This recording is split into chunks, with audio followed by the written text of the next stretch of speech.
dont je suis allé rencontrer. Tout de suite, ça a été une grande sympathie entre nous. Mes patrons ont accepté que j'utilise le bactériophage qui était en vente dans les pharmacies en France. Contrairement à ce qu'on raconte dans les films ou dans la presse française, le bactériophage a été en vente jusqu'en 1980 dans les pharmacies sous le nom de bactérostaphyphage, bactépiophage, bactéintestiphage, bactécoliphage, bactérinophage pour l'ozen, c'est-à-dire qu'on avait exactement les mêmes souches que ce qu'on a en Ukraine. En 1980, c'est l'Europe qui a décidé de bloquer, avec l'aide de l'Institut Pasteur, la fabrication des phages et de stopper leur commercialisation. Le prétexte était qu'on ne commercialise pas le vivant. Il n'y a qu'à voir les joueurs de foot pour comprendre qu'on se paye un peu notre tête. Le but surtout était de favoriser l'utilisation des antibiotiques, puisque très souvent les actionnaires sont aussi les décideurs en ce qui concerne notre santé.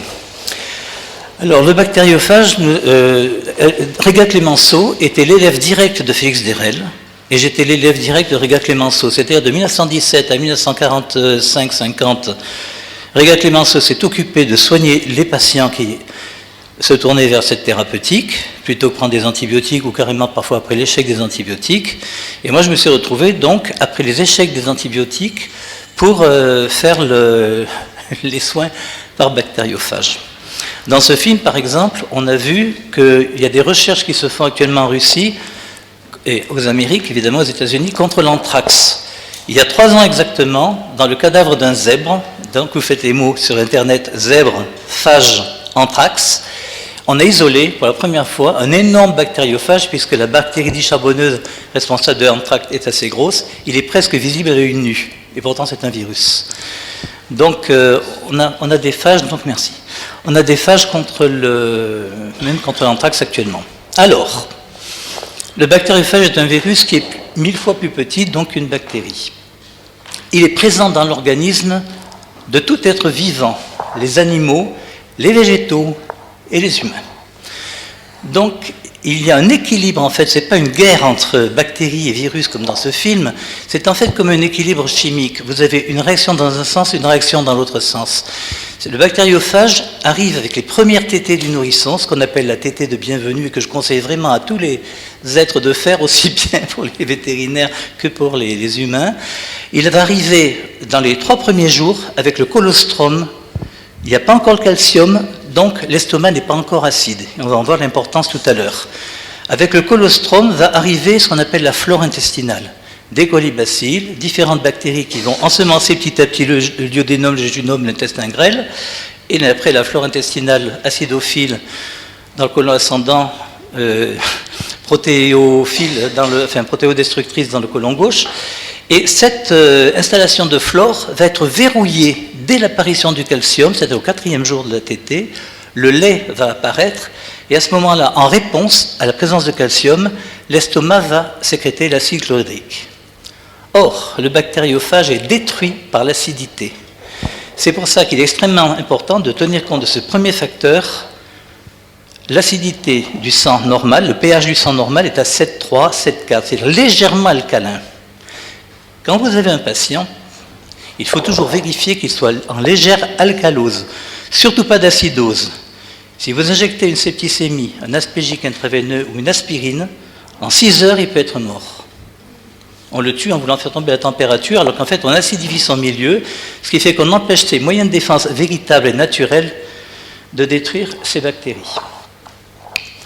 La deuxième condition pour que le bactériophage puisse être efficace, c'est le taux de sucre.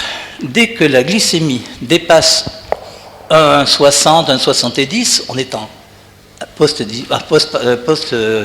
un repas, je ne me souviens plus, postprandial, le bactériophage va avoir du mal à se fixer sur la bactérie qui en profite pour fermenter le glucose. À ce moment-là, elle va acidifier le milieu. Il est connu que les diabétiques décompensent en acidocétose, et en acidose simplement parce que les bactéries vont fermenter le glucose, ce qui permet comme ça qu'elles se développent en tuant le bactériophage. Tout à l'heure, on a vu dans ce film un Américain qui va en Géorgie et qui, lui, donc, avait certainement un pH du sang étudié, un taux de glycémie étudié, et c'est la troisième condition qui n'était pas connue en Ukraine maintenant et que Régat Clémenceau a découverte. Normalement, vous avez la même réaction in vitro qu'in vivo avec cette méthode, c'est-à-dire qu'on a des gens, on leur prend leur sérum, le sérum est alcalin, le sérum est à un niveau d'hypoglycémie presque qui est très correct, et les bactériophages ne tuent pas les bactéries. Les bactéries poussent en nappe. C'est à ce moment-là que, comme à l'époque on essayait un peu toutes les méthodes, ils se sont rendus compte que l'auto-hémothérapie, on prend du sang dans une veine qu'on réinjecte dans une fesse, avec des espacements qui ont été calculés grâce à cette méthode-là, on a pu se rendre compte qu'au bout de quelques injections, les antiphages sériques disparaissaient.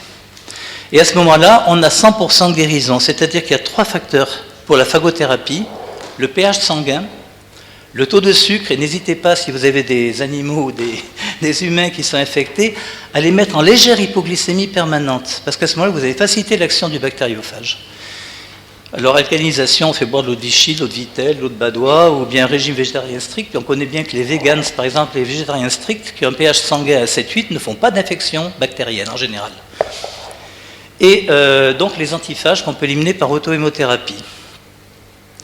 Cet Américain avait certainement des antiphages, c'est pour ça qu'en Géorgie, ils ont échoué. Depuis que j'ai sorti mon livre, maintenant ils pratiquent l'auto-hémothérapie, mais ils n'ont pas encore la compréhension des systèmes de dates, donc ils sont en train de les étudier avec le travail que Riga Clémenceau m'avait confié. Le bactériophage est un agent universel. Par exemple, il est présent dans les racines des légumineuses. Lorsque vous avez une trop grande acidité du sol, les bactériophages vont être tués, ce qui fait que les bactéries vont pourrir les racines de la luzerne, par exemple. Inversement, lorsque le sol est trop alcalin, les bactériophages ont proliféré, ils n'ont plus de bactéries à bouffer, c'est ce qu'on appelle la fatigue de la luzernière. C'est-à-dire, dans les 2 cas, il faut un pH équilibré.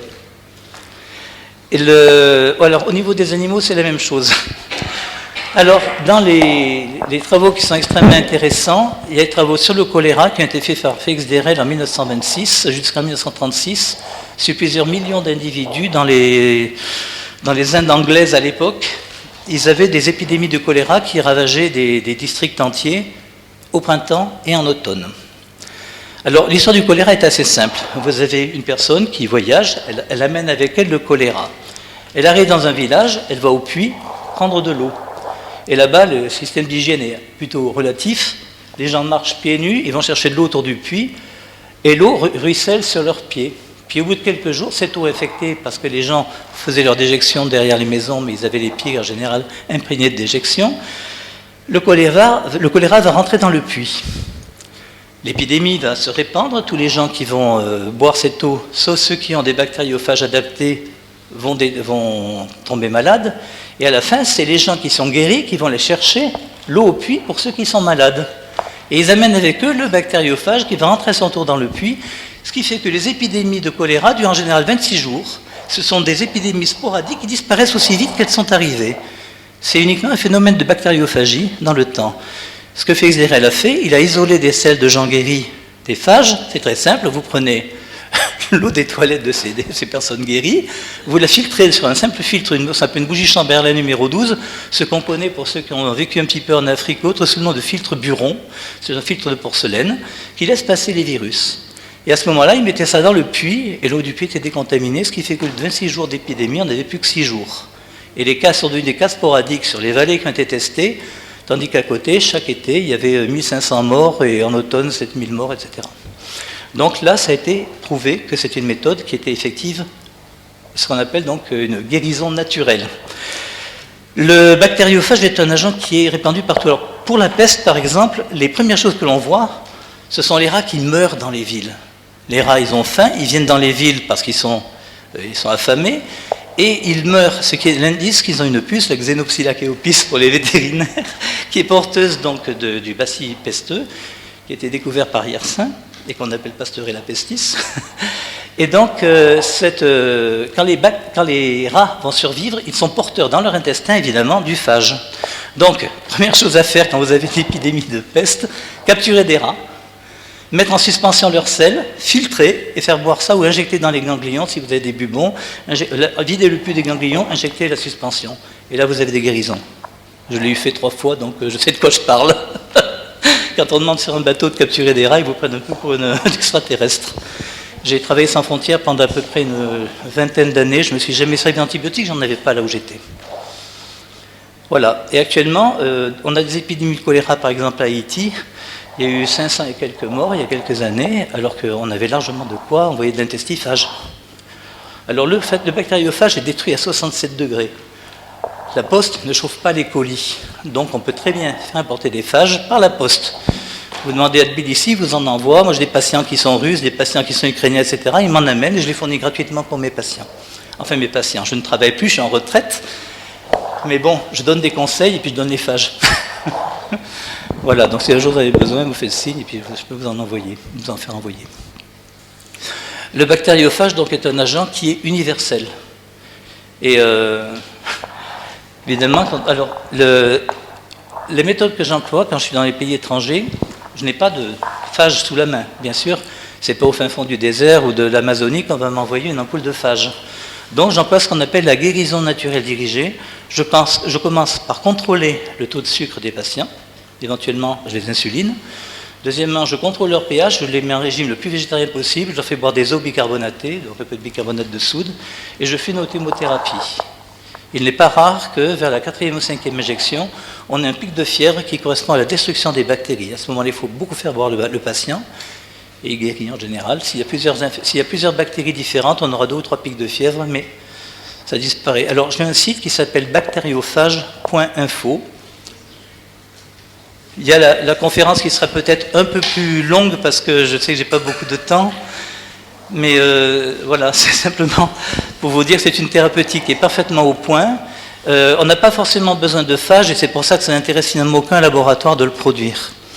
Récemment, je crois qu'ils ont interdit aux vétérinaires d'utiliser des antibiotiques dans certains cas. Donc le bactériophage me paraît tout à fait indiqué puisque les animaux sont porteurs de phages. Et pour nous, c'est intéressant parce qu'on récupérera des phages chez les vétos pour soigner nos patients médicaux. Patients à nous. J'avais écrit au fils de Pardieu pour lui demander s'il voulait que je lui le soigne sa jambe. Il a refusé. Je lui ai dit, vous venez gratuitement au Gros du Roi, je travaille là-bas, je vous soigne gratuitement, je vous offre l'hôtel, simplement pas de publicité, c'est gratuit chez moi. Il m'a dit, je préfère être le chef de file des victimes d'infections nosocomiales. L'amputation n'a jamais guéri une septicémie, ni une présence bactérienne dans un corps physique. Voilà. Je me tiens aux dispositions pour toutes les choses. Donc le bactériophage n'est pas fragile, il est solide et il est universel. Et en plus, on peut en avoir énormément. Dans les sorties des égouts des hôpitaux, ça prolifère. C'est dégueulasse à dire, mais ça marche.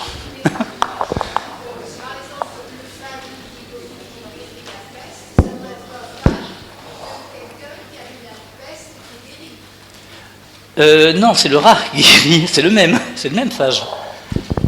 Et donc, ça rejoint ce que M. Gaucher, je crois qu'il devait vous parler de la cacathérapie.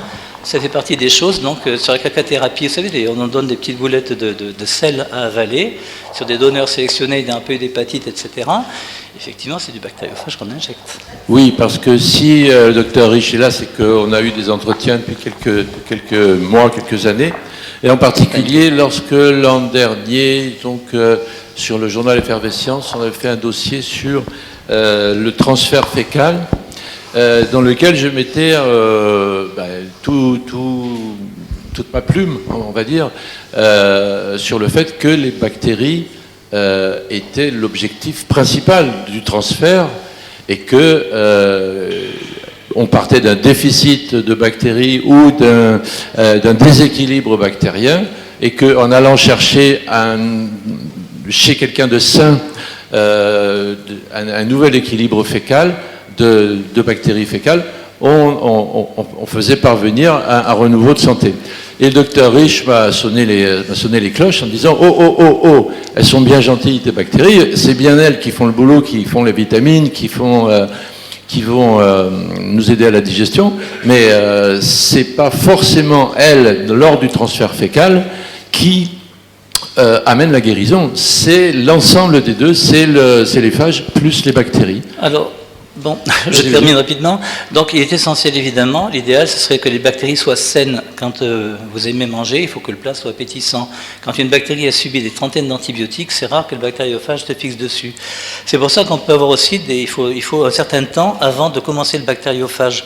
Donc, pour mes patients, ce que je conseille, Normaliser le sucre, normaliser l'acidité du sang, le pH sanguin vers 7,2, 7,3, et puis faire l'auto-hémothérapie sans aucun antibiotique pendant 1 mois et demi, on n'a jamais aucune aggravation. Et après, on donne les phages.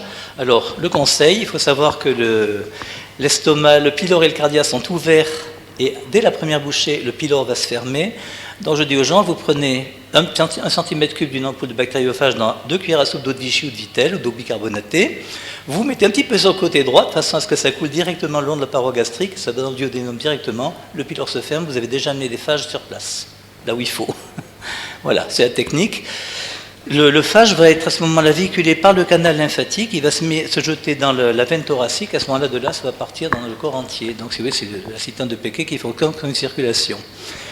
Le bactériophage, donc, utilise des enzymes qui vont couper les parois bactériennes toujours selon les mêmes endroits. C'est qu'une enzyme est spécifique d'un site entre bêta-alanine, etc. Enfin, chaque enzyme a son rôle particulier à jouer.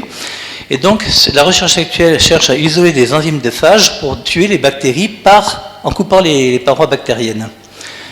J'ai émis une hypothèse qui m'a fait virer de l'INSERM, à savoir que je voulais faire monter des anticorps dans une éprouvette sans aucune cellule humaine. Parce que je suis persuadé que ces fragments de protéines identiques qu'on appelle les anticorps sont le résultat des segmentations des parois bactériennes.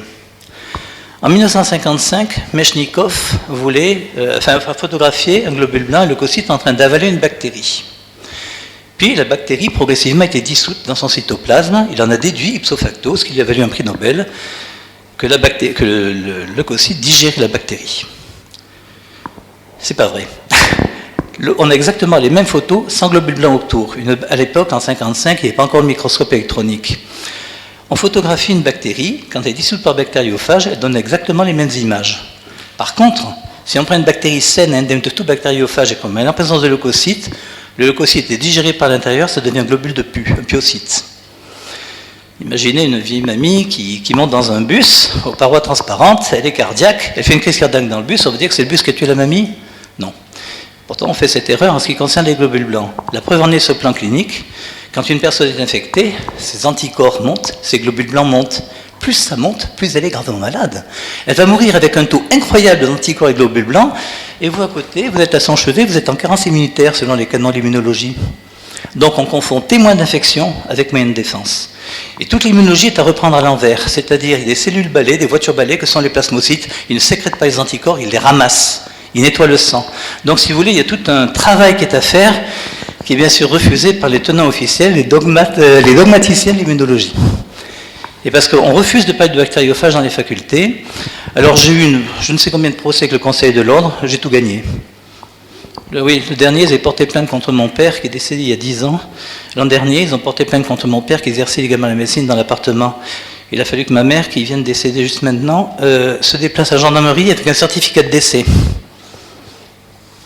Voilà. On en est en France. Présomption d'innocence. Alors, l'auto-hémothérapie n'est pas interdite. Le Conseil de l'Ordre a porté plainte contre moi en disant que c'est une thérapeutique interdite. C'est faux. L'auto-hémothérapie n'a aucune interdiction, ni en France, ni en Europe. Souvent, les gens disent « Ah, mais je ne peux pas le pratiquer, c'est interdit. » C'est faux. Il n'y a aucun acte, sinon je serais en tôle actuellement. J'ai pratiqué ça toute ma vie. Il n'y a aucune interdiction pour l'auto-hémothérapie sur le plan légal. Il n'y a aucun texte. Alors, c'est un acte médical, donc il ne doit C'est être un acte infirmier. Infirmier. Les infirmiers, même les médecins aussi, mais autrefois, les vétérinaires le pratiquent. Les infirmières le pratiquaient, c'était un acte qui était codifié jusqu'en 1980, c'est-à-dire qu'en fait, on assistait à l'étouffement de cette thérapeutique. Alors, c'est un soin infirmier sur préconisation médicale. Sur ordonnance médicale, tout à fait. Mais enfin, bon, comme actuellement les médecins ne veulent pas le prescrire, ils marquent 8 prises de sang intraveineuses, 8 injections intramusculaires, et puis, bon, enfin, bon, les gens peuvent se le payer, je crois que c'est 12 francs l'acte, c'est pas... Enfin, 12 € l'acte, pardon. Voilà. Alors, le protocole, il est sur mon site, bactériophage.info. Vous avez les dates précises, c'est-à-dire qu'on a, avec des tests qu'on faisait sur des boîtes de pétri, d'un côté sérum témoin, de l'autre côté sérum du malade, on contrôlait la régularité de disparition des antiphages, et donc on s'est rendu compte que pour les maladies aiguës, les septicémies, les trucs comme ça, on a intérêt à les grouper un peu plus vite, c'est-à-dire 3e et 6e jour. Un jour, J3, J9, etc. Donc il y a les calques qui sont sur le livre à peu près, approximativement. Si c'est un dimanche, vous pouvez le faire le lundi ou le samedi, c'est pas grave. Et puis pour les maladies chroniques, c'est 4e et 8e jour, c'est-à-dire que ça s'étale à peu près sur 1 mois et demi. Comme ça, le point de vue douleur, c'est pas trop affreux. Et on pique haut parce qu'il n'y a pas de nerf à ce niveau-là, derrière l'épiniaque antéro-supérieur. Voilà. Alors, à l'heure actuelle... Pour pas que ça fasse maçon intramusculaire profonde, oui. Mais il n'y a pas de sciatique, il faut vraiment piquer haut, comme ça fait pas mal. Et sans procaïne, hein, on peut en mettre un petit peu si on veut, c'est des gens qui sont délicats. Moi je fais une petite rinsure de procaïne et puis ça se passe très bien. Parce qu'il y en a toujours une qui fait mal, vers la 5e ou 6e, et c'est en général celle qui va amener la guérison, on ne sait pas pourquoi elle fait mal. Alors le sein est un vase clos, l'auto-hémothérapie. On a vu la disparition d'antiphage, mais on ne sait pas encore comment ça marche. Alors on pense qu'il y a des anticorps, des guillemets parce que ça n'a jamais été isolé, mais c'est l'hypothèse, des anticorps irréguliers qui apparaissent comme dans les maladies auto-immunes, mais qui seraient antibactériophages, et qui seraient provoqués soit par des vaccins, soit par des antibiotiques qui vont faire éclater les bactéries. Donc à ce moment-là, la bactérie, elle est tripe à l'air, et les séquences de phages vont être découvertes par le corps qui va se vacciner contre elles, s'immuniser contre elles. Alors on pense qu'en filtrant le sang comme ça, puisque le sang est un vase clos, en filtrant le sang avec cette méthode-là, on arrive à éliminer les antiphages. Alors comment c'était découvert? C'était découvert par Clémenceau, qui était un chirurgien militaire, chirurgien de guerre sur les champs de bataille. Il s'est rendu compte que les gens qui avaient des volumineux hématomes ne présentaient jamais d'antiphages. C'est-à-dire qu'au lieu des phages, ils étaient guéris en quelques heures dès qu'on avait appuyé sur des plaies de guerre avec du sable, etc., de la terre, tout ce qu'on veut dedans. Donc il se rendait compte que ces gens-là ne faisaient pratiquement pas d'infection dès qu'ils avaient des gros hématomes. Alors il s'est dit, l'auto-hémothérapie peut nous permettre peut-être d'y arriver, c'est effectivement ce qui était démontré. Alors, à l'heure actuelle en France... Alors en France, il y a beaucoup de gens qui font de la recherche sur les bactériophages, l'Institut Pasteur, etc., mais ils refont des travaux qui ont déjà été faits depuis un siècle. C'est un petit peu comme si vous alliez réétudier l'action de la pénicilline, etc. Ils veulent s'attribuer le mérite de travaux qui sont antérieurs. Alors je leur ai un peu coupé l'herbe sous le pied en sortant ce livre qui m'a été financé par les malades, ainsi que mon site informatique, parce que bon, j'ai 65 ans, je suis nul en informatique, et c'est mes patients qui font ce boulot. Voilà. Alors justement, quels sont actuellement en France, dans l'état actuel des choses, avec les antibiotiques qui sont toujours utilisés en première intention, en deuxième intention, qu'est-ce qui reste en quelque sorte comme obligation d'aller chercher des produits... il y a 250 000 personnes chaque année qui meurent d'infections nosocomiales sous antibiotiques en Europe. 250 000 personnes, donc ça se justifie quand même de s'y intéresser. Alors l'Europe avait glissé une savonnette aux bactériophages en décidant qu'on allait donner au service des grands brûlés, donc militaires essentiellement, à Genève, en Belgique, en France, à Paris, etc., à Narbonne aussi, des compresses imbibées de phages pour désinfecter les grands brûlés.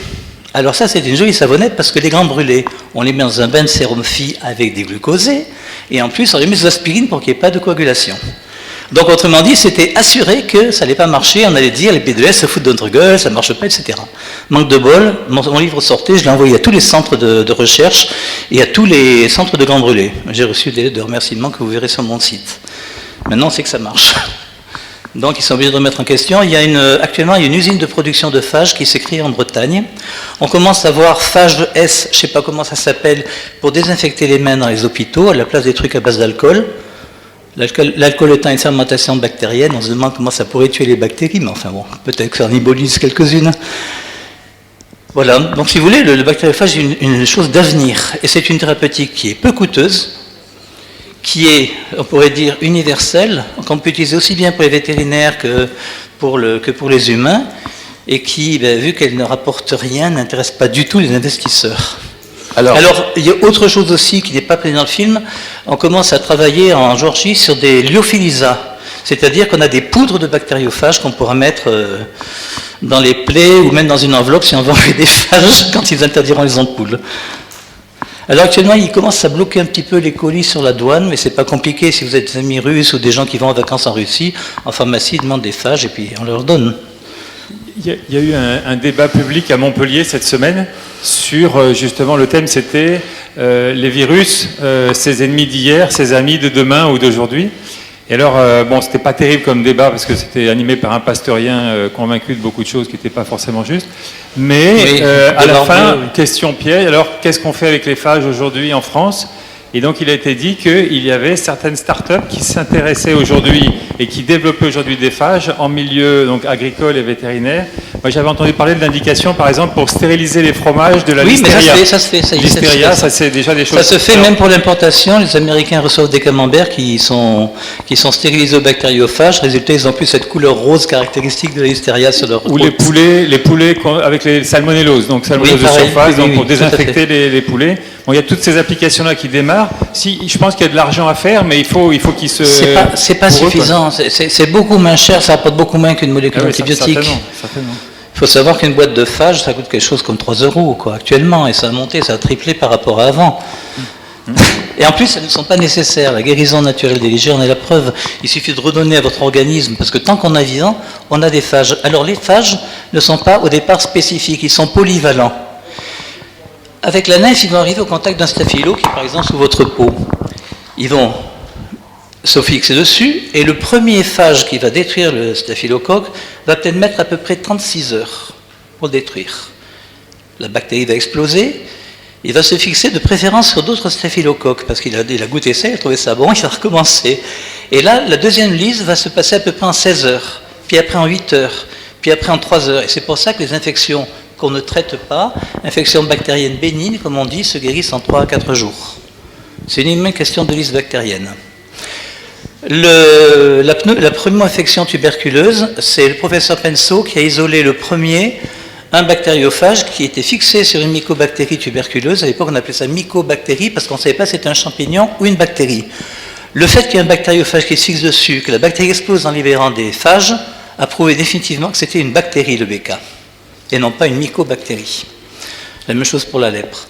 Et donc, on a il suffit de mettre en condition la présence bactériophage-bactérie, ce qui est dit dans le film, pour qu'on obtienne des destructions de bactéries. Le problème pour la primo-infection tuberculeuse, c'est que le BK va s'entourer d'un mucus très épais dans lequel le phage a des difficultés à pénétrer. Il faut trouver le phage. Alors le truc, c'est à connaître, c'est un métabolisme paradoxal. Le citron est alcalinisant, donc on peut donner beaucoup d'eau avec du citron et ça fluidifie le mucus du tuberculeux. Ou des lépreux. Quels sont éventuellement les bactéries qui sont insensibles aux phages? Les bactéries, elles sont toutes sensibles aux phages, mais une fois qu'elles sont intracellulaires, elles ne sont plus accessibles. C'est le cas des Borrelia, des spirochètes, des Neisseria gonorrhée, gonocoque, maladie de Lyme, etc. Une fois que la bactérie est à l'intérieur d'une cellule, elle n'est plus accessible puisque les cellules humaines n'ont aucun récepteur aux bactériophages. Sinon, elles seraient détruites. Oui. Oui.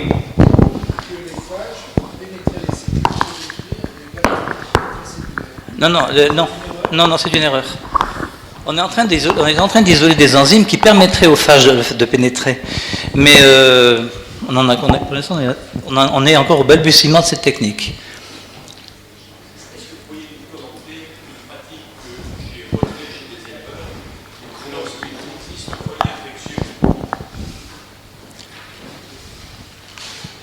infectieux? Lorsque chez certains éleveurs, il existe un foyer infectieux sur leurs vaches, en particulier sur les mamelles, oui, avec un staphylocoque doré, oui, inaccessible aux antibiotiques, ils ont deux types de pratiques. Ils prélèvent 1 demi-litre de sang à la veine jugulaire, oui, ils l'injectent par voie sous-cutanée. C'est ça, c'est l'auto-hémothérapie. Voilà. Deuxième pratique, ils prennent directement le lait de la vache, qui contient des staphes et certainement des phages, oui, et ils l'injectent également par voie sous-cutanée. À ce moment-là, ce serait une vaccination. Et vous avez également une troisième méthode qui consiste à mettre de l'argile verte.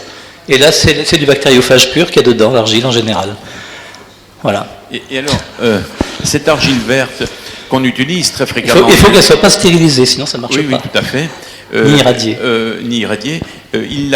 Quand il l'applique par voie cutanée, oui, en emplâtre sur le foyer infectieux, oui, est-ce que c'est une aussi bonne voie d'administration? Bien sûr, puisque le but est de mettre le bactériophage en présence de la bactérie. Merci.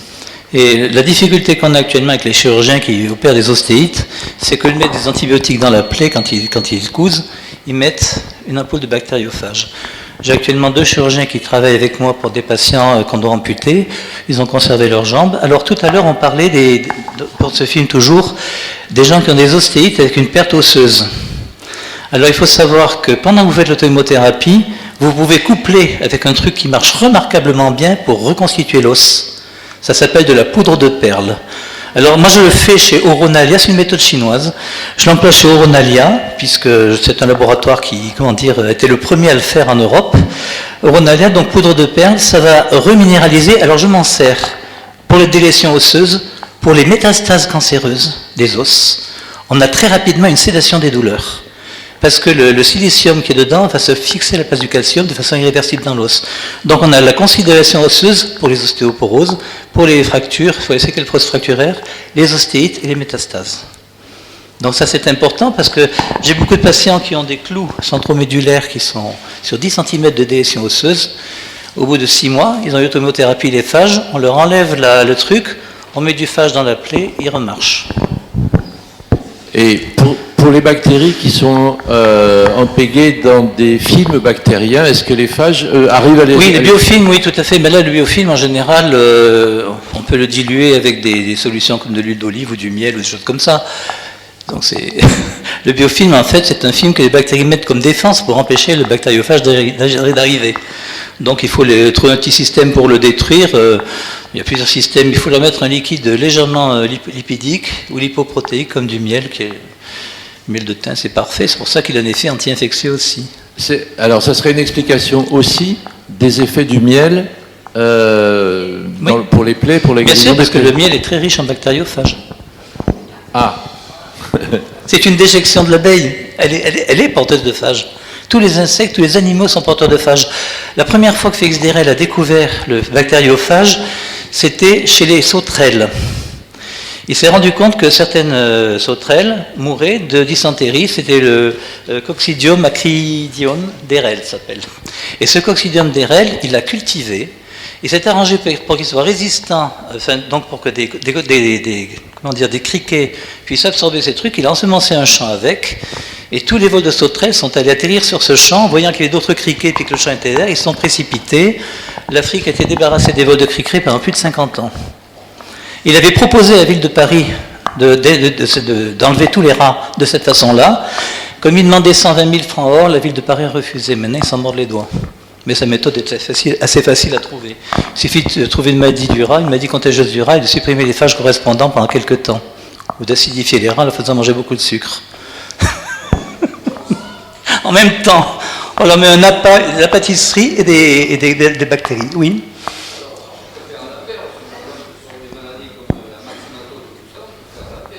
Je ne connais pas la bactérie de myxomatose ou le virus, je ne sais pas ce que c'est exactement parce que je ne suis pas vétérinaire. Non mais c'est un virus là. C'est un virus, oui. Donc c'est pas possible. Vous lutterez contre les maladies infectieuses nosocomiales ou les maladies qui sont périphériques au virus, mais pas contre le virus. Quand on utilise un miel, tu dis qu'il y a des bactériophages dans le miel. Oui. A priori, il y a tout un cocktail de bactériophages, dont 1 ou 2 ou 3 seront spécifiques, ou en tout cas acteurs ou facilement agressifs pour la bactérie qui est dans la plaie que tu veux soigner. Non, le bactériophage n'est jamais spécifique au départ. Il va le devenir en ayant 2 ou 3 passages. C'est-à-dire que pour qu'un bactériophage devienne spécifique, il faut attendre qu'il ait fait au moins une dizaine de cycles sur la même bactérie. Ça prend 1 semaine à 2 semaines. Okay. Est-ce que tu peux recommander donc les images qu'on a vues dans le film où les gens vont prélever dans la rivière locale ou dans l'égout local tout un cocktail de boue absolument infâme. Oui. Et donc dans ce cocktail-là, ils mettent après une goutte de ce cocktail au contact des bactéries qu'ils ont prélevées chez le malade, et après ils se réjouissent. Donc que tel ou tel phage en fait ait pris de l'avance. On se réjouit parce qu'on n'a pas les mêmes bactéries d'un continent à l'autre. L'erreur par exemple qu'on fait sur la maladie de Lyme, c'est d'avoir les tests qui sont des tests américains. Or les bactéries qui sont responsables de la maladie de Lyme ne sont pas les mêmes en Europe qu'en Amérique. Donc les tests européens, en analyse on va dire non, vous n'avez pas de Lyme, vous êtes tranquille. Si on ne fait pas le Western blot ou le test allemand qui lui est allemand, on trouve négatif, alors qu'en fait, les personnes ont bien la maladie de Lyme. Si tu veux, le problème, c'est que les bactéries ont des visages différents suivant les endroits. Donc, le gars qui est au fond du Nevada n'aura pas le même staphylocoque que celui qu'on a en Ukraine. Il n'aura pas les mêmes résistances, il n'aura pas la même, les mêmes conformations. Et d'ailleurs, pour Rega comme pour moi actuellement, on pense que le staphylocoque et le streptocoque sont la même bactérie qui prend deux formes différentes suivant les conditions du milieu dans lesquelles elle est placée. On a vu des transformations de staphylo en strepto et réciproques. In vitro, on les a vus, donc c'est indiscutable. Et alors, pratiquement aussi pour les infections intestinales, on en a parlé ce matin. La stratégie, ça serait donc d'alcaliniser légèrement quelques eaux bicarbonatées. Ça dépend où est placée l'infection, oui. Baisser un peu donc le sucre, oui. Et puis donner du miel, par exemple, qui porterait au contact des muqueuses intestinales. Alors, le problème, c'est que ton miel va être digéré par l'acidité de l'estomac. Donc le mieux, ça dépend où est placée ton infection. Si c'est dans le bas côlon, oui. Mais le problème du lavement colique, c'est bien connu, c'est qu'on ramène la flore protéolytique dans le côlon droit. Donc ce qui fait qu'on bousille toute la flore intestinale déjà du gros côlon. Je pense pas. Si tu donnes du miel par voie orale, il faudrait peut-être des gélules qui soient gastro-résistantes. Un miel en gélule gastro-résistante, ça serait envisageable. Bon, voilà, des solutions pratiques. Hein. Alors pour parler de pratique justement, mettons-nous à la place de quelqu'un à l'heure actuelle en France, à Toulouse ou n'importe où, à Bordeaux. Il se fait balader d'un service à l'autre oui. Et on commence à avoir une tête comme ça quand on lui dit. Oui, est-ce que tu peux passer avec les ordres, maman et moi je suis à Toulouse en train de faire une conférence, voilà, je suis désolé. Merci. Bon, tu es gentil, tu veux vite à la maison. Il y a Karim et... Bon, excusez-moi. Oui, donc on parlait de... Excusez-moi. On parlait du cheminement du malheureux... oui, alors cheminement du malheureux... En général, qui arrive et on lui dit maintenant, écoutez... Il n'y a plus rien pour vous. Mais en général, il regarde sur Internet, il trouve mon site, il m'écrit, je leur dis, vous m'envoyez une lettre avec vos dernières analyses, et je leur donne les conseils et les marches à suivre pour éventuellement soit nous rencontrer, soit partir en Ukraine, etc. On essaie d'organiser, parce qu'il y a beaucoup de gens qui essayent de profiter un petit peu de tout ça en créant des réseaux où ils demandent des sommes astronomiques. On n'est pas tous milliardaires, donc moi je suis un médecin bénévole. Alors, soit vous recevez les malades, ou tu reçois les malades. En général, je les reçois avec leur médecin ou leur infirmière, de façon à ce qu'on puisse faire la thérapeutique, j'explique bien, et ils le font. En général, il n'y a pas de souci, j'ai des lettres magnifiques de reconnaissance. Voilà. Et je leur confie les phages dès la première entrevue, de façon à ce que s'il y a une perquisition chez moi, ils aient ce qu'il faut chez eux. On en est là. Ah, on en est là, oui, on en est là. Hein? J'habite à Nîmes. Pardon?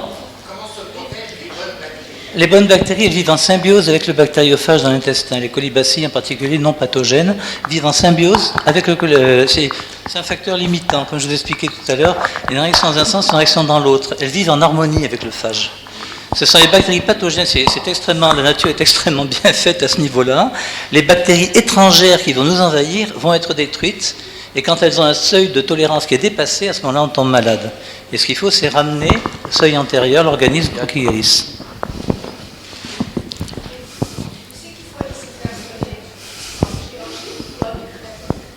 C'est des souches différentes. Donc, si on vous dit un jour, moi, il m'est arrivé d'utiliser des bactériophages de Moscou, ça ne marchait pas. J'ai employé une ampoule d'Ukraine, ça a marché parce que les bactéries ne sont pas les mêmes, là encore.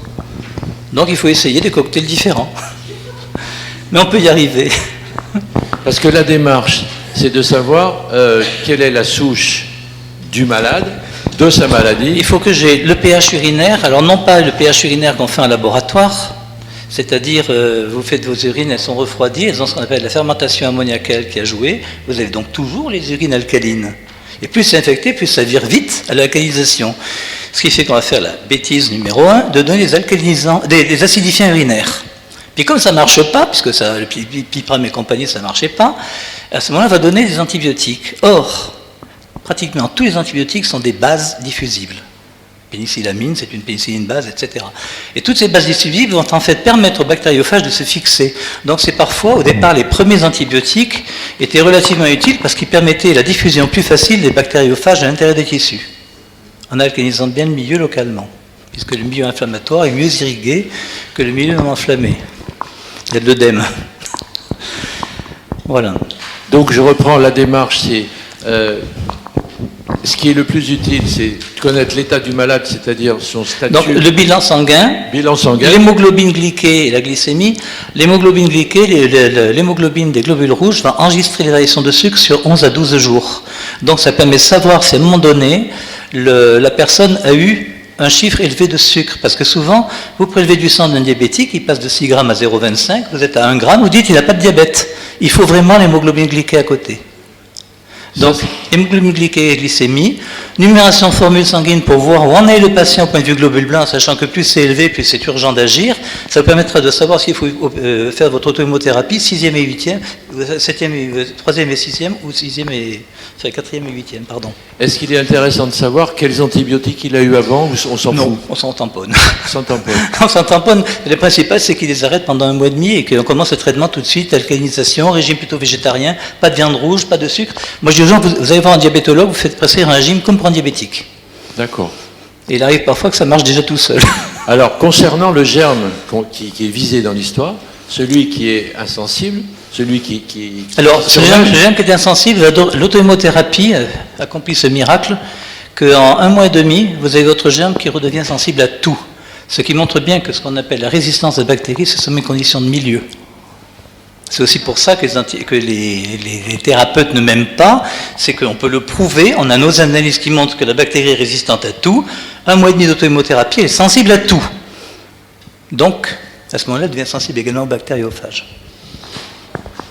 Non, elle est sensible aux bactériophages bien avant. Oui, non, elle est sensible aux bactériophages, mais vous avez une bactérie qui est saine et qui est vivante, donc à ce moment-là, on peut la détruire plus facilement par bactériophage. Comme je vous dis, c'est le repas qui est un peu appétissant ou qui ne l'est pas du tout. D'accord. Quand la bactérie est saine, le bactériophage, il va très vite. Mais ça, c'est aussi à cause des antibiotiques qui ont été... Oui, bien sûr, qui ont modifié les bactéries. Et si la bactérie est malade, c'est évident que le bactériophage aura une activité qui peut être perturbée au niveau de son ADN. Alors, est-ce qu'il faut, dans ces cas-là, avoir un prélèvement de la bactérie elle-même pour l'envoyer, par exemple, à Tbilissi, ou simplement on sait que Carrément, il faut prendre un avion en Turquie, vous êtes Tbilissi, c'est beaucoup plus simple parce que sur place, ils ont des phagothèques absolument énormes. On avait les mêmes à Paris, rue Olivier de Serres, qui ont été détruites par l'Institut Pasteur. Il a dû se les approprier, en fait, mais bon. Ah ouais, mais vous connaissez l'histoire de la découverte de la pénicilline par Fleming? Elle est fausse, c'est archi fausse. Qui a déjà vu travailler en laboratoire de biologie? Personne. Bon, on met en général, à l'époque, on travaillait sous hôte de verre, on mettait un bec benzène. Alors, on prélevait donc sur un écouvillon le pus du malade, dans un tube stérile ou dans une gélose stérile. On mettait tout de suite ça avec un coton qu'on flambait. On portait au laboratoire, le laboratoire sous hôte, avec le bec benzène allumé pour qu'il n'y ait pas de contamination atmosphérique. On mettait donc ce prélèvement sur une boîte de gélose, puis on détruisait le prélèvement dans de l'eau de javel ou autre. Et on mettait la boîte avec le couvercle toujours sous étuve, sous protection de haute, on le mettait à l'étuve sans rouvrir la boîte. Fleming raconte: j'étais en train de faire ma recherche, je cultivais des streptocoques, des staphylocoques, des piocyanniques, j'eus faim. Je pris donc un sandwich au Roquefort. Roquefort en Angleterre n'avait pas à l'époque. Et le seul Roquefort qui contient du pénicillium notatum, il était importé 2 ans après sa découverte. Donc, ce n'était pas possible qu'un petit chercheur puisse se faire venir du Roquefort personnel, surtout que les Anglais ont horreur du fromage puant à l'époque. Donc, je mangeais mon sandwich, des miettes tombèrent sur ma culture, je n'y pris garde. Donc, le gars, non seulement il mange comme un cochon, il risque de se bouffer du staphylo, du piocyannique, etc. Il remet ses couvercles et il met l'étuve. Quelle valeur déjà peuvent faire des travaux réalisés dans ces conditions-là. Là-dessus, je sortis et je me rendis compte, stupeur, que les bactéries avaient été détruites tout autour de mes traces de Roquefort. Je découvrais donc la pénicilline. En fait, il y a une thèse d'un médecin qui s'appelle Étienne Duchesne, 1876 à Lyon, qui s'appelle utilisation des moisissures pour lutter contre les micro-organismes pastoriens, les microbes. Les microbes n'existaient pas encore à l'époque. Et le gars, il a passé sa thèse dessus, Fleming l'a lu, il a développé avec Florey et Chen la pharmacie que nous connaissons. La pénicilline était lancée à grand renfort de publicité à Paris, au Trocadéro. Ils avaient invité la plupart des médecins généralistes qui traitaient quelques infections.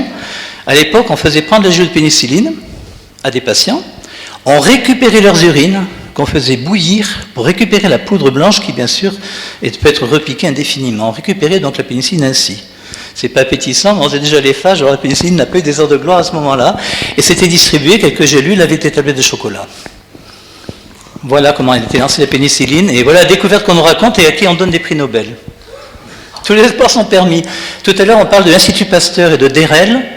Ils ne sont même pas venus à l'enterrement de Dérel. Il n'y avait que Régat Clémenceau de Cercueil. Voilà. Et maintenant, ils vont fêter le 50e de la découverte de Dérel. C'est n'importe quoi. Alors évidemment, je les en kikine parce que je suis témoin de tout ça. Il y a une thèse qui a été passée par une jeune femme à Paris sur la biographie de Régat Clémenceau. Elle a eu un prix de thèse, un grand prix de thèse de Paris l'an dernier. Si vous voulez les références, vous me téléphonez, je vous donnerai. Mon téléphone pour ceux que ça intéresse, 06 79 73 66 51. Riche Paul Hervé. RICHE. Et, oui, elle est beaucoup utilisée par les agriculteurs en général, ils la connaissent, c'est-à-dire que lorsqu'on a une acidification trop forte, il faut à ce moment-là alcaliniser légèrement le terrain, donc bicarbonate, et puis inversement, donc acidifier le terrain, on amène des aiguilles de pin, des choses comme ça. Ça se fait en agrobiologie. Seulement, ils ne connaissent pas forcément le bactériophage, mais déjà en expérimentation, ils connaissent ce que ça fait. Oui. Par rapport au traitement de l'eau, est-ce qu'on pourrait envisager... Alors, bien sûr, c'est ce qui a été fait en Inde au moment de l'épidémie de choléra. Ben, pour remplacer le chlore, on a des difficultés avec la sorte, mais c'est évident que si on filtre les eaux, je ne vais pas vous le dire, mais j'habitais le Gros du Roi, et quand il y a la malègue, c'est-à-dire l'eau qui pue, on appelle ça pue la vase la flotte, pas la vase les flots, ça sent tellement mauvais qu'il m'est arrivé de verser 200-300 ampoules de bactériophages dans l'eau. 2 jours après, ça sentait plus rien, mais il ne faut pas le dire. Mais au moins c'était bien, parce que sinon ça puait trop. Mais ça marche. alors, À l'époque, c'était en vente en pharmacie, donc on s'amusait à ça pour décontaminer les étangs. d'après ton expérience, tu parles donc d'aller chercher à Tbilissi ou en Ukraine des cocktails de phages issus de phagothèques. Est-ce qu'il y a possibilité, a priori, de favoriser la fabrication par l'organisme lui-même ou par de ces phages, bien sûr, sans avoir c'est ce qu'on appelle guérison naturelle dirigée, c'est ce que j'ai mis. Tu commences par normaliser ta glycémie, normaliser comment ça s'appelle, ton acidité, tu te fais faire une auto-hémothérapie, a priori, en quelques jours, tu vas te retrouver guéri. À partir des selles, à partir des urines, à partir de la salive, à partir de différentes sécrétions. Non, tu en es porteur. Tant que tu es vivant, tu es porteur de bactériophage. Donc ça suffit pour Il multiplier. faut juste mettre les conditions pour que ce bactériophage puisse s'exprimer, détruire les bactéries. Mettre les bonnes conditions dans ton milieu. Pardon. Moi, à mon époque, quand j'étais jeune, on avait des cutis. Oui. Voilà. Donc quand je suis rentrée de Madagascar, ma cutie était positive à l'âge de 6 ans. Donc on m'a fait des radios. Et on a vu que j'avais eu la tuberculose et que j'avais des cicatrices. Oui. C'était guéri spontanément. Eh bien, c'est une phagothérapie qui s'est faite toute seule. Vous avez fait une guérison naturelle dirigée sans le savoir. Donc tout le monde peut être à même de faire ça. Mais bien sûr, mais on le fait tous. C'est ce que je veux essayer de trouver. Un régime végétarien va vous débarrasser des colibacilles, des staphylocoques, des streptos d'abord, avant toute chose. C'est pas en général, vous les avez sur vous. Si vraiment ça résistait, à ce moment-là, vous pouvez en prendre d'extérieur, mais normalement, ça ne résiste pas.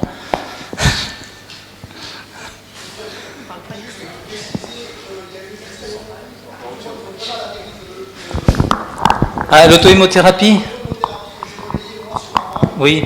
Bon, ben, je me fais faire une auto-hémothérapie par une infirmière qui avait été traitée pour une pneumonie uniquement par guérison naturelle dirigée. À la quatrième injection d'auto-hémothérapie, elle a fait un pic de fièvre. Donc, on boit beaucoup d'eau alcaline pendant une journée pour bien rincer les reins, pour pas qu'il y ait de problème avec les débris de bactéries.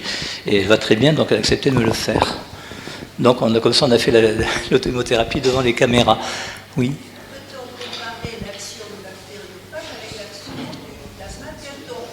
Non.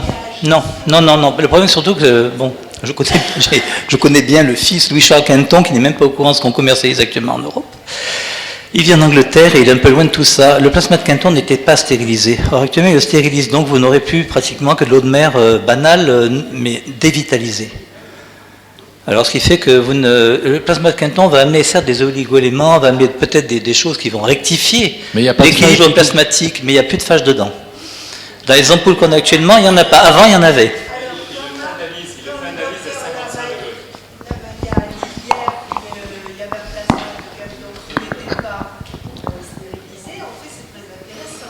Bien sûr, mais il paraît que le thym d'Aïs à 55 degrés, le bactériophage n'est pas détruit, mais il en prend quand même un certain shtar. Hein.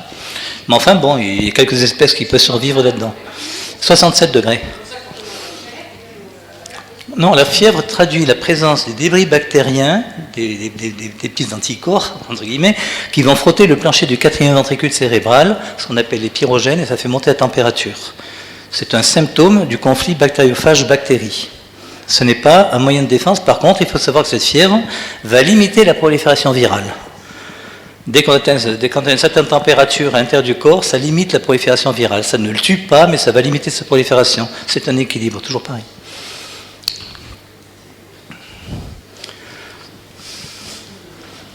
Pas de questions? On a fait le tour? C'est étonnant, ça.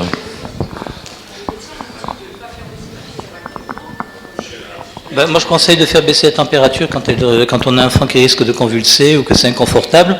Vous mettez des chiffons imbibés d'eau froide sur les membres, c'est méthode allemande, ça marche très bien. Surtout pas d'aspirine, puisque quand une personne est infectée, vous la tuez par un comprimé d'aspirine. Vous acidifiez, donc vous tuez les phages, ce qui fait que vous multipliez par 10 ces bactéries en 2 heures. Jamais d'aspirine en présence de bactériophages. Alors il faut se méfier parce que des fois vous avez des gens qui ont des ostéites qui traînent pendant des années et puis on apprend qu'ils sont sous cardégique ou sous aspégique à cause de leur cœur. À ce moment-là on met un anticoagulant différent, puis une fois qu'ils sont gris on peut remettre le cardégique. Mais une fois que seulement qu'ils sont débarrassés de leurs bactéries infectantes. Mais beaucoup de plantes contiennent des phages. Donc si vous voulez, pas en décoction mais en infusion. En infusion froide on peut les prendre aussi. C'est de la sauge. Non, mais il y a quand même de salicylate dedans. C'est des salicylates. Hein. La sauge, l'aspirine, c'est l'acide acétylsalicylique.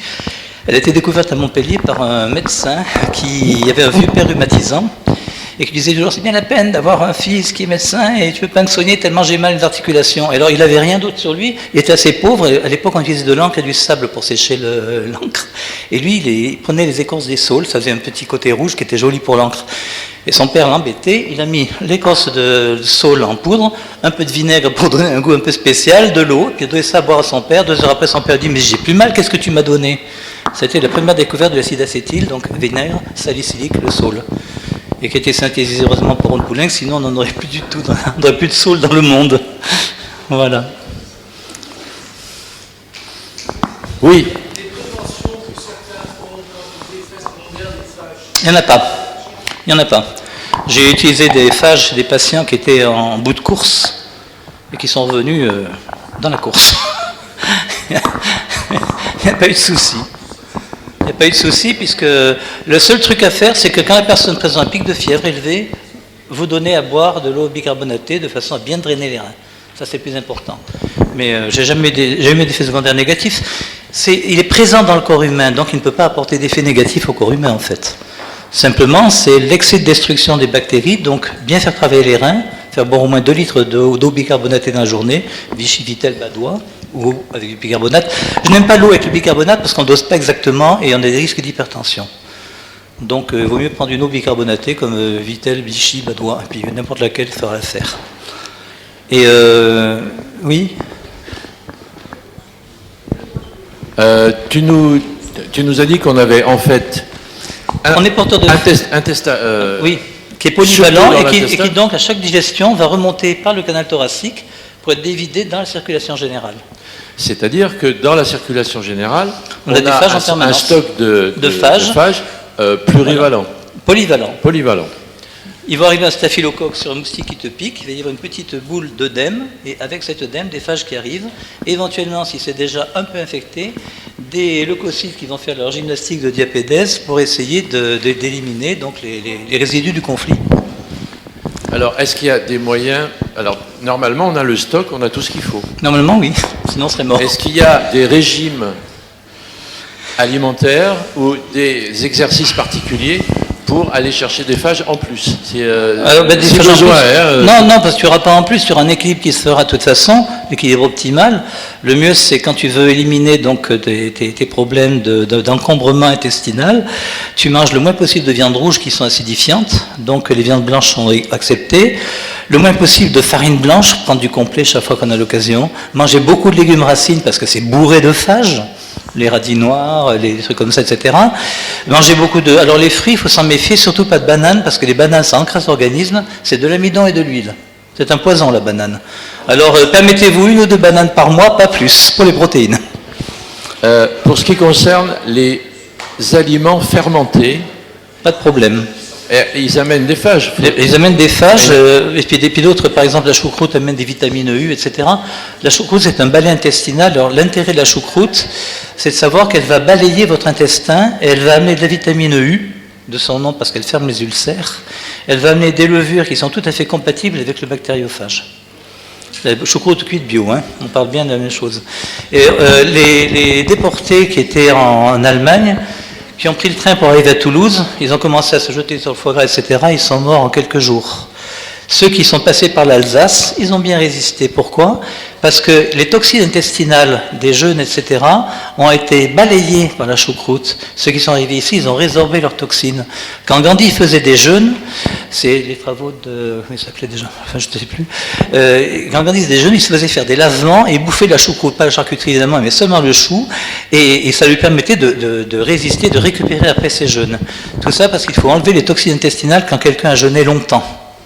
Donc si un jour il vous prend la fantaisie de vouloir faire un jeûne de je ne sais combien de jours, pour vous reprendre après, commencez par la choucroute, sans aucune autre chose, choucroute bio cuite, et tout doucement à petite quantité. Pardon? Cuite, choucroute cuite bio. Crue, non, parce que c'est très dur à digérer. Non, c'est vraiment la choucroute qui, non, en premier repas, c'est vraiment ce qui va vous permettre de ne pas résorber de toxines. Et vous ne serez même pas fatigué par votre jeûne. Cuite, oui. Oui, mais la choucroute, on l'a fait cuire quand même. La choucroute, elle est cuite, mais elle conserve des levures à l'intérieur. Elle conserve des levures qui sont thermostables. Mais même à 60-80 degrés? C'est même à 100 degrés, c'est des levures sont thermostables. Non, mais c'est 4-5 cuillères à soupe, hein, c'est pas la platée qu'il faut manger. Parce que essayez la crue, vous verrez quel mal ça fait. Là, vous faites un jeûne, il faut y aller doucement.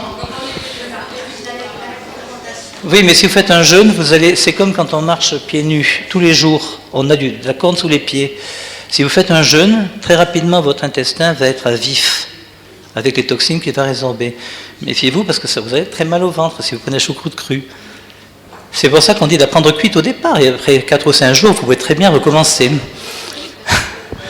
Nos tubes digestifs fonctionnent, tous nos épidermes et notre mésoderme fonctionnent de la même façon, c'est-à-dire que s'il est stimulé régulièrement, il fait une petite épaisseur, s'il ne l'est pas, la peau s'affine, la muqueuse s'affine, et à ce moment-là, on est sensible. Donc il faut tout faire progressivement. Madame. Et si on a des problèmes pour trouver de la choucroute crue quelque part française, dans les magasins asiatiques, on trouve la choucroute coréenne, Oui. chunga ou kimchi, Oui. qui est superlative, qui est crue, puissante, et j'ai été attirée sur son existence parce qu'il y avait une révolution en Corée. Ils ne pouvaient plus importer de chou, donc ils n'avaient plus leur plat national.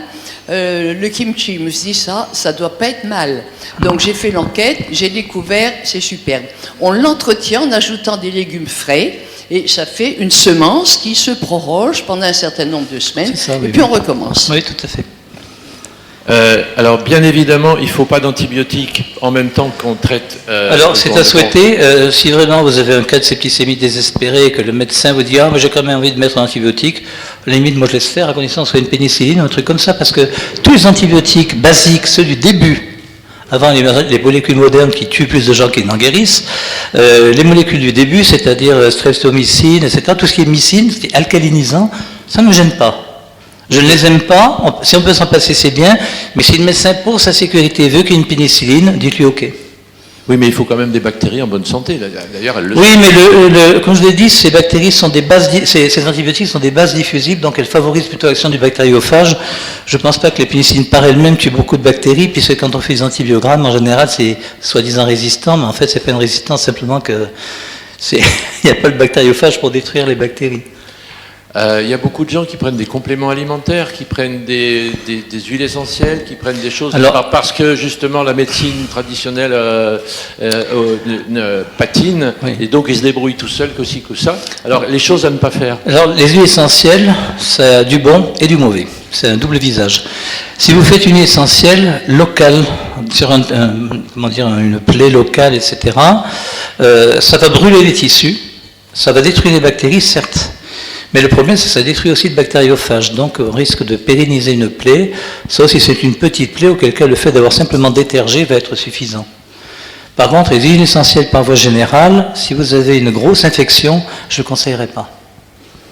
Sur mon livre, il y a le nombre de, la liste des produits qu'on a testés, même le thymol. On utilise une miel de thym, donc effectivement, qui contient un peu de thymol, mais qui en contient une quantité qui ne gêne pas le bactériophage. Si vous mettez du thymol pur, ça devient toxique. D'ailleurs, l'essence de thym est considérée comme carré rouge sur les flacons. Voilà. Vous pouvez prendre du miel de thym, qui est un antistaphylocoxique assez puissant, et antistreptococcique aussi, parce qu'il est riche en bactériophages qui vit en présence de cette essence de thym, mais qui n'est pas très concentrée. D'ailleurs, quand vous prenez du miel de thym, vous cherchez vainement le goût du thym, ce qui montre qu'il n'y en a pas beaucoup dedans de thymol. Voilà. Paul Hervé, je pense que tu nous as apporté énormément. Je vous remercie beaucoup. Énormément.